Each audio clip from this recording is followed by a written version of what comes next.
Xinjiang is the largest production area in China for processing tomatoes, which are smaller in size and have thicker skin than ordinary tomatoes.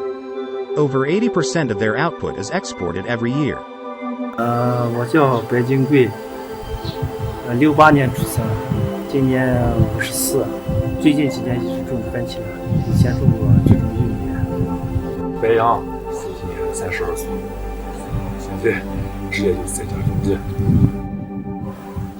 加工番茄从95年就开始，现在今年我种了500多亩地，现在机器采收，机器采收在采收这一方面也好，对人也轻松。The U.S. on Tuesday imposed a ban on imports of all products related to Xinjiang, based on the so-called Uyghur Forced Labor Prevention Act. 谁强迫谁呢？现在就说是，现在这个种地这个人啊，你不让他种番茄，他不愿意。你种地，你收入高；你不种地了，你收入低，就这么事情。没有强迫哪个人或者是哪个民族的，没有说强迫不强迫。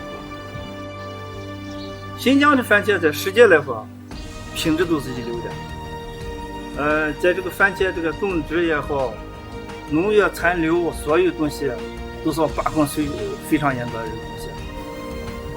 我们一定要把这个番茄这个品质种植好。